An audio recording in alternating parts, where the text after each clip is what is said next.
Raised Bed Gardening 101. We're just going to give you a brief overview this morning of some important things that you need to consider when you're preparing a raised bed. I do want to show you that here we have 3 different raised beds. So if you look to this side, we have a metal circular raised bed. We've done one that is out of stone right here that we're going to be talking about for a few minutes. And then you will see in our planting this morning that there is also a wooden raised bed, and finally a different kind of bed with rocks. I would say choosing your material has a couple of factors. One is definitely heat and water retention. Metal is going to get hot and it's going to probably cause more water to be sort of evaporated off of that bed. Stone is going to retain a great deal of moisture and keep the bed cooler, but it is more costly. Wood clearly is a very simple solution if you're just testing out raised bed gardening and you want to try it. It's an affordable way to make a bed, as well as it does retain some moisture and it doesn't have as much heat that will be involved. And we'll talk a little bit more about that rock bed at the end in sort of a special segment.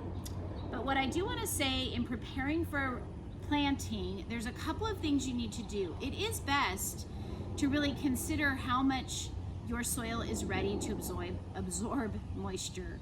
So soil can become hydrophobic if it's left out in the sun for a long time, which means even when you go to water it, it will not immediately absorb the moisture. You do need to water the bed multiple times and allow it to slowly absorb the moisture again. And if you can water a bed and then come back to it the next day and find that under the surface there's moisture being retained, then you've probably achieved that. So it's best to prepare your bed a few days before you're actually ready to plant and make sure it has good moisture. The other thing you want to consider is the nutrients that are in your soil. So if your bed has sat for a whole year or maybe has been used multiple years, it's very important to add some good nutrients back in. We would always say that natural nutrients are the best. So thinking about things that are decomposed matter, for example, we have this beautiful sifted compost that we have from one of our compost systems here at Soilborn. It has natural ingredients that have decomposed in it and will be put back into this soil. The other thing is worm castings. So if you're familiar at all with vermicomposting, it's a focused type of composting where the nutrients are sort of more condensed. The castings from the worm actually gain benefits from passing through the worm as well. So they're very rich and dense in nutrients. And of course, you can add other supplements, but we would recommend that you do things that are only natural. Adding fertilizer that's been commercially developed is sort of like fast food for your plants. They may look great at first, and then they're going to run out of nutrients and soil health, and that's when you'll get illness or they'll stop producing and start to die. So creating good natural balance in your soil is really helpful. And the last thing you need to prepare is some sort of watering system if you are going to put your system on drip. You can see an example here. There are a lot of different ways you can structure a drip system. And if you're interested in finding out more about drip systems, we do offer a variety of work and learn and other classes here at Soilborn where you can really start to get the skills of drip irrigation. So that is how we're going to prepare the soil. We're actually going to show you adding nutrients to one of our beds, and then we're going to talk to you a little bit more about how we chose plants for the beds and what plants go well together in certain beds.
each bed that are going to do a few things. They're all companion plants, so they work well together in one way or another.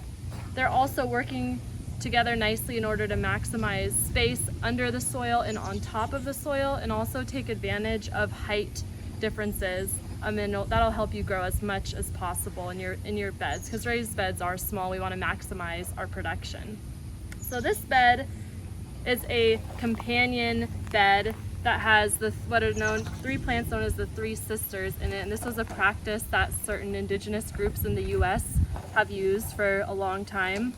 The Three Sisters are corn, squash, and beans. And so how we're gonna design this raised bed, we're gonna put the corn, which is already quite large, in the middle of the bed. You wanna plant corn very close together because it's pollinated by the wind, and the stalks like to brush up against each other. That's the best way for them to pollinate and ensure you have a full cob of kernels. So we're gonna plant them within a couple inches in the center. Then we're gonna plant squash on 4 sides. And the nice thing about squash is the plants will get big, and those you can train them to hang outside the bed, which will just look aesthetically very beautiful and also produce delicious fruit. We have butternut squash, honeyboat delicata squash, and then also some little decorative gourds. And then we're gonna come in and plant pole beans, which we're planting by seed because we want the corn to get established and grow tall, so that these pole beans can then use the corn as a trellis to climb up. And then one other benefit of the squash is that the leaves get expansive and they will shade out the soil and prevent weeds from growing. So these three work together really well to keep the weeds down, take advantage of height, and then the corn providing trellis for the beans. This is our flower power pollinator bed. What we have here in the middle is a row of sunflowers and zinnias alternating. And then on one side we have 4 pepper plants, and one side we have 4 eggplants. Flowers are a really important thing to have in your garden. Not only are they beautiful, but they will help bring in those really beneficial pollinators that we need in order to produce fruit, peppers, eggplant, tomatoes. So interspersing those flowers with your other vegetables is a really great technique to bring in those pollinators and help your other vegetable plants and fruit plants produce as much fruit as possible.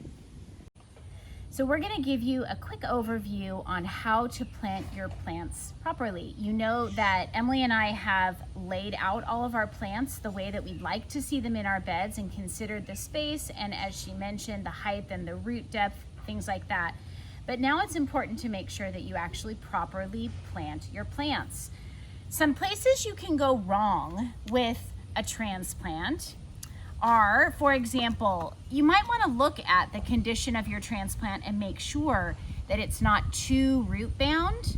If there are too many roots going around here, you may have issues with this plant sort of being stuck in the growth that it's currently in. So this is a beautiful, healthy root system, strong, holding the soil together but not bound up. And as I think about preparing my hole for this plant, I want to make sure that the hole is just about the same size as this root ball right here. And I want to make sure that it lines up nicely, the hole, with the top of the soil. So right now I've actually dug that a little too deep. And if I were to bury this right now, it's going to be sort of sunken down. Given tomatoes don't mind a few bottom leaves actually being covered, they'll turn into more roots for the plant. But for most plants, you want to keep this level with the soil. So I'm actually going to add just a little bit more soil back in there. And then I'm going to nicely bring the soil around this plant. I actually don't want to pack it down really hard. You have a tendency to do that, but we want to just continue to slightly tuck it in. And the one thing that can be an error is if you don't dig a deep enough hole, and then you end up actually mounding your soil around your transplant. No good either. We always say no hills and no valleys. Hills mean that when the water comes, this is going to be pushed out, and if the roots are up close, they're going to be exposed as well, and that plant will really struggle. Valleys will create an area where water can stay and start to rot the plant, or encourage mildew or other illnesses to grow. So it is important on transplants to think about that. I will speak specifically to chives or other items that are really skinny like this. We have separated them out a little bit, but we are gonna go ahead and plant them in a small clump. Chives don't need to get really big, but anything that has a bulb on the bottom that does need to grow, a root, right? So radishes, carrots, and such, you wouldn't want to plant them this close because then they don't have room to actually grow and develop that root that you're going to end up eating. So these chives are pretty straightforward. I'm going to make sure they're close enough to my tomato to actually benefit it. I'm going to tuck them in so that the roots are below the soil.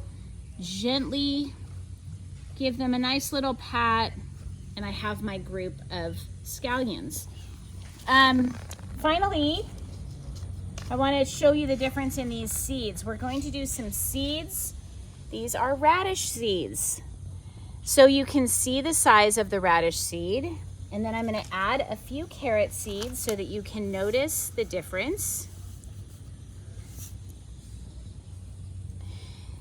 This is a really key mistake that a lot of people make.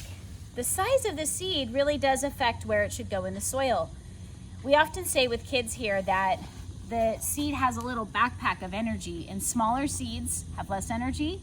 Larger seeds have a little bit more energy. They use that energy to get back up to the top of the soil and get their first solar panels out, those first couple of leaves. So if I'm going to be planting something really small, like a carrot, I really only am going to just scrape the surface, create a small indentation, which is equivalent to maybe the top of my fingernail. And then I want to try to get these as spread out as possible. So I'm going to roll my fingers so that a seed at a time comes out into that little trough that I have made. And then once I've done that, I'm actually going to tuck them in gently, and I know kind of where I've started and ended, so I'd go to my next section and add my next carrot seeds. Let's switch to the other side and we'll try our radishes. Now radishes, as we said, are just a little bit bigger. So I'm going to go ahead and just stick my finger in just a little bit more. They're not that much bigger than a carrot seed, but maybe up to just my first knuckle. I'm creating a nice little valley for them. And I can do the same thing. I call it pinch and twist. So pinch and I roll or twist, and a seed comes out at a time. And then I'm going to get really nice healthy radishes. They're not going to be all crammed together and kind of flat. Radishes are one of the fastest growing vegetables that you can possibly put into a garden. So you can plant them in succession, meaning you might plant a row one week, and then the next week you could plant another row, and oftentimes radishes can be ready to harvest within 20 to 25 days. So it's a great thing that you can have in your garden to get kind of quick reward. All right, well, we're gonna continue to show you how to plant.